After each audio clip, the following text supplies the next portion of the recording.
So anyway, 30 hands, we're all about trying to change the dynamics in the classroom. We're focused on K-12, and we believe that the way that students learn determines how much they retain and how much they actually learn. So what we're trying to do is inspire teachers. You could go to the next one.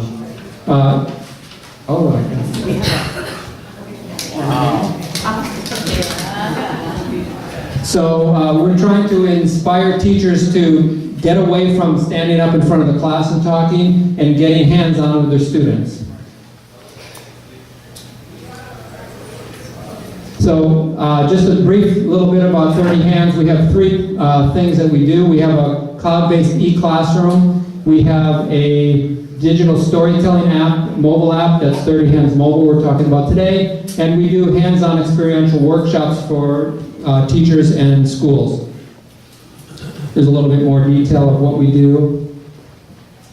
So there are a lot of problems in education today, and we're trying to focus on getting students to create iteratively. It's not just about sitting down and doing your homework once, doing a video once, but it's how can you go through it multiple times, finding ways to improve on the little details as you create a better product.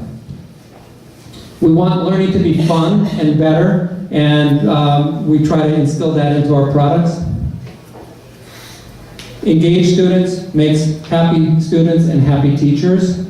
That's what we're trying to do. Clayton Christensen said, the reason that kids go to school is because they want to feel successful and have fun with their friends. And we believe that by doing that, as does Clayton, that students are going to learn more. So our mobile app is a very simple app. I'm going to run through a little bit about digital storytelling, and then you can see more of a demo outside. So essentially you go into the app, you click a button, give it a title, bring in images from your camera roll, from take a picture, or you can draw slides.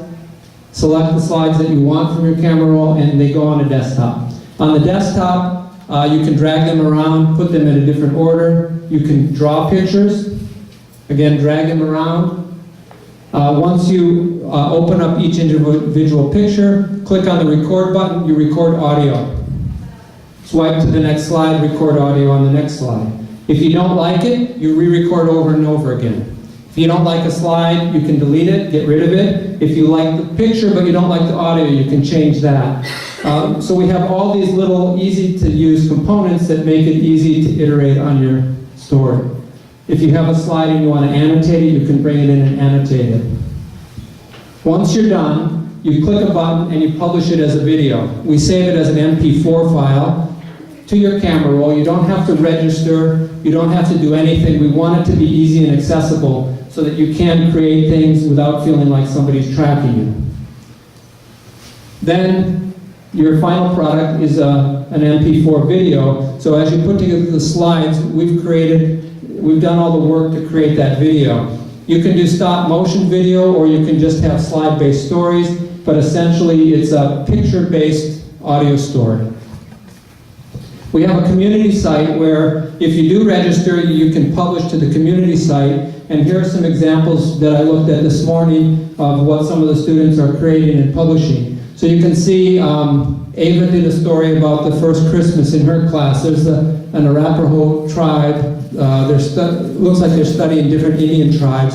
So the students went into the classroom, they learned about different tribes, and they presented it to their classmates and to their teacher. So that's the story. We're here to help students think and create more, and hopefully we're going to make a dent and a greater impact in education. Thank you. So we're focused on K-12. We realize that's a big range, but it turns out that we have kindergarten classes, we have elementary classes, middle school, high school, even college level that are using our app. Yes? Who's Clayton Christensen? Oh, Clayton Christensen. He's the inventor of disruptive innovation. He didn't invent the disruption, but he invented the terminology. He's a professor at Harvard, and you should definitely look him up. He's a really cool guy. So anybody can download the app, or how do they get it? Yeah, all right. The app is free. It runs on iOS, any iOS device. And we are working on a web-based version that in the spring we'll be releasing that. So not only will it work on any device, but it will collaborate with the mobile device, so you can have students collaborating all over the world. Thank you. And next up is Dell.